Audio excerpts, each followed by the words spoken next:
This lecture is for BSc IT Semester 3 students. Subject English, course code FC302, Unit 1, Poems by subject faculty Kevin Parekh.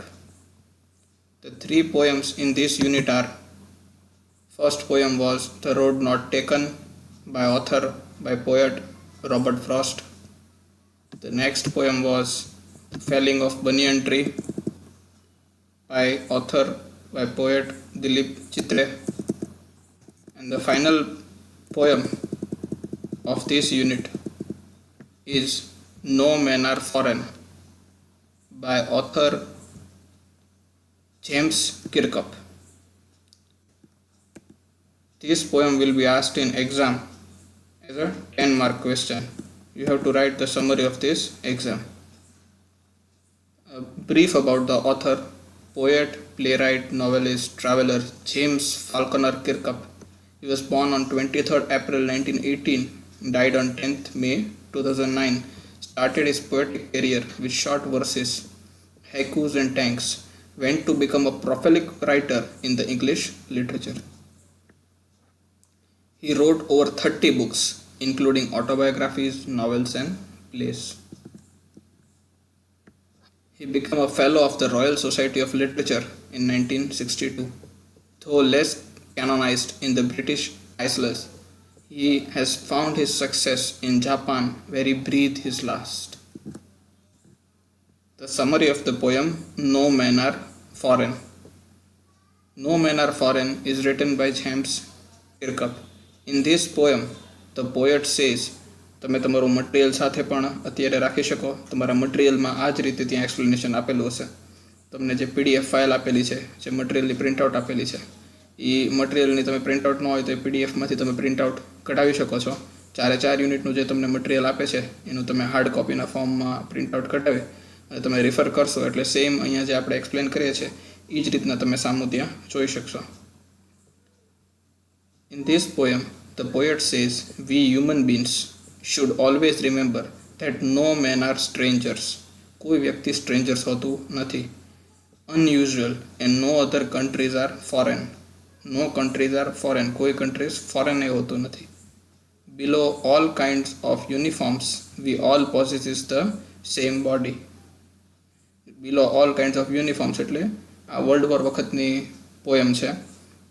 James કિર્કપ world war વખતના author હતા અને જે world વોરના ટાઈમે જે એક દેશ બીજા દેશ સાથે, જે દુનિયાભરના બધા દેશ એકબીજા સાથે યુદ્ધ કરે છે, એના સંદર્ભમાં આ પોયમ લખાયેલી છે. કે પોએટ એવું કહેવા માગે છે કે વોર કરતાં મિત્રતા, વોર કરતાં એકતા છે એ હંમેશા, જે પીસફુલ છે, જે અહિંસા છે, એ હંમેશા આગળ હોય છે. એટલે એ વાતને રજૂ કરતાં પોએટ કહે છે કે below all kinds of uniforms એટલે મિલિટરીના uniforms, we all possesses the same body, બધા આગળ સેમ બોડી હોય. About the poem.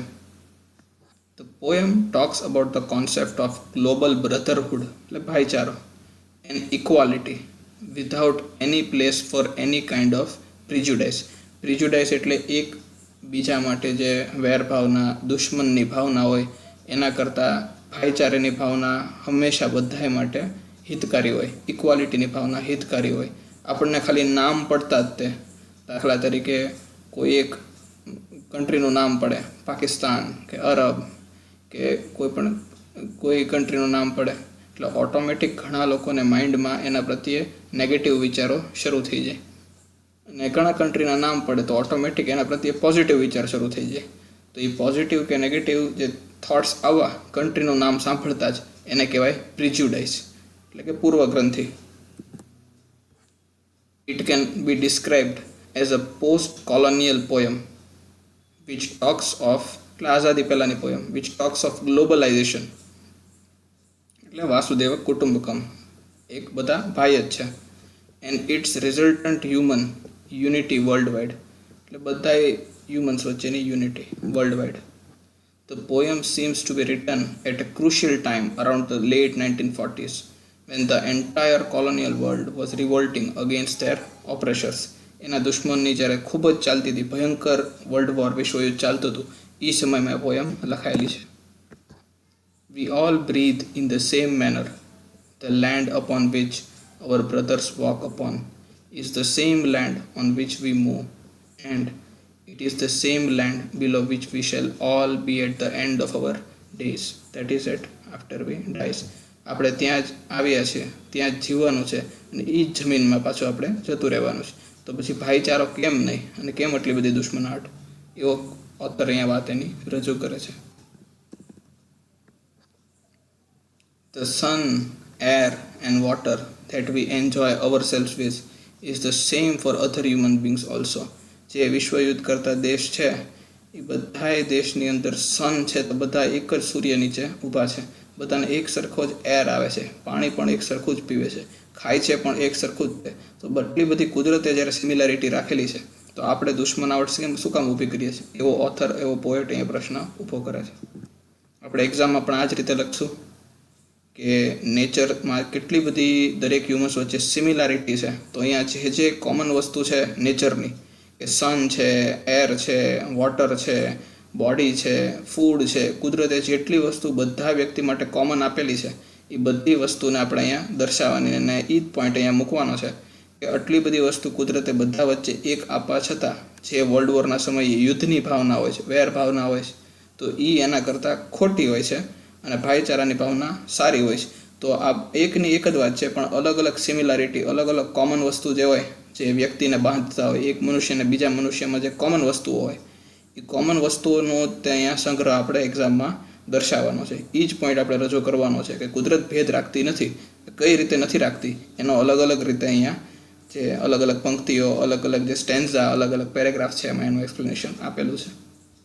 During the time of piece, એટલે શાંતિના સમયે, the crops we collect from the fields and feed ourselves on, other human beings also do the same, and during the long winter of war we all have to starve equality. એટલે પીસના સમયે, શાંતિના સમયે બધાને જે crops એટલે જે ખેતીવાડી કરીએ આપણે, પાક હોય, એ સેમ બધા એક જ રીતે થાય છે અને એમાં જ તે બધા એ ખોરાકને ભોગવે છે. અને એ જ બીજા દેશના કન્ટ્રી પણ કરે છે, ખાલી વચ્ચે વાડા બાંધી દીધા છે, બોર્ડર્સ લાવી દીધી છે. અને વિન્ટરના સમય પણ વોરના સમય પણ બધાને જે એક ટાઈમ ભૂખો રહેવાનો વખત આવે છે તો એ દિવસો એક સરખા જ છે. એટલે સુખ દુઃખના દિવસો તે બે માટે એક સરખા જ છે. તો આટલી બધી દુશ્મનાવટ, વેરભાવના શું કામ? આ પાછી અલગ રીતે આ જે સિમિલારિટી છે એને વ્યક્ત કરી છે કે સુખ દુઃખનો સમય પણ બધા માટે એક સરખો જ હોય છે. ખાવા પીવાનું પણ, જમીન, ખેતીવાડી પણ બધા દેશમાં કોમન જ થાય છે, એક જ હરખી જમીન છે, જમીનમાં બધો પાક એ જ રીતના બધા કરે છે, મહેનત એ બધા એ જ રીતની કરે છે, ખાય છે બધા એક સરખું જ તે. All other human beings have got the same kind of hands, હાથે સરખા છે, that we possess. During their life, the hard work, labor that they do is no different from ours.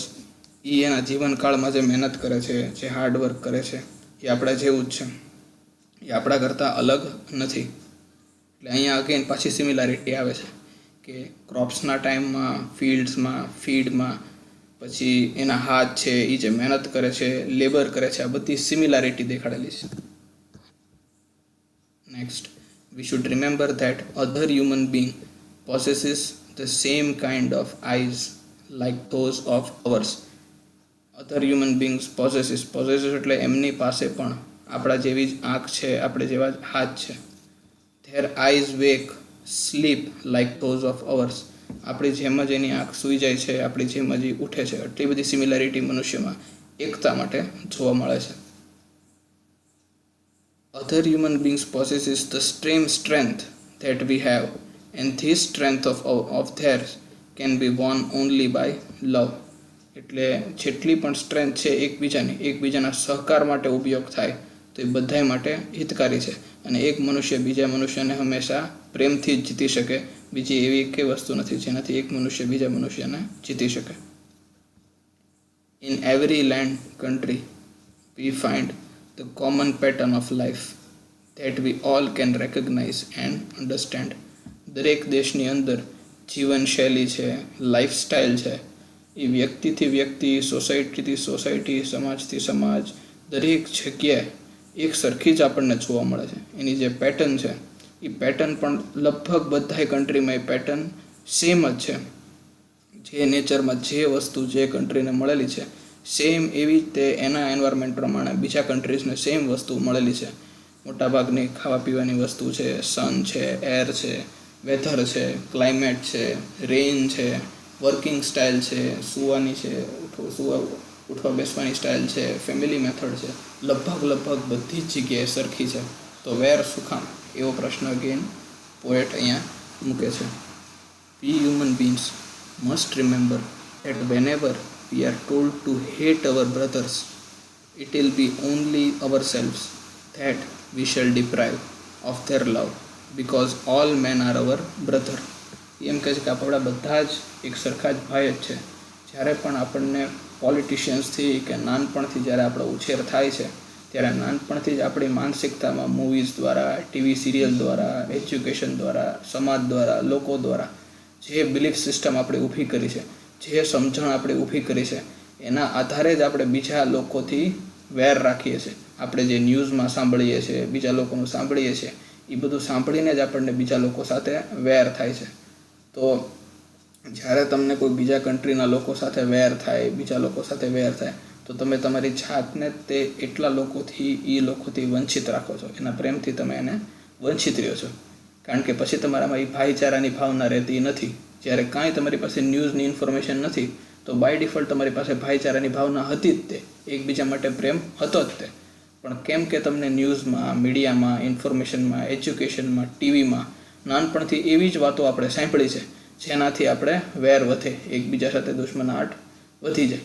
એટલે આપણે એકબીજા કન્ટ્રી સાથે એવી વાતને ધ્યાનમાં રાખીને અત્યારે આપણે જે નેગેટિવ એ લોકો માટે છે એ છે. અને એ જ એવું કહેવા માગે છે કે જ્યારે તમને આ વેર ઊભો થાય ત્યારે તમે તમારા એને જાતને તમે એ વસ્તુથી વંચિત રાખો છો.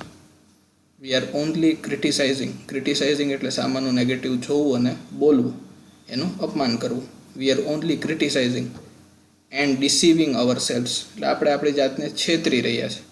If we start hating other human beings, આપણે બીજા બધા વ્યક્તિને જો હેટ કરવા માંડીએ તો આપણે આપણી જાતને છેતરી રહ્યા છે. આપણે હવે બાકીનો જે સેશન છે, બાકીનો એનું જે અહીંથી જે કન્ટિન્યુએશન છે એ નેક્સ્ટ લેક્ચરથી જોશું.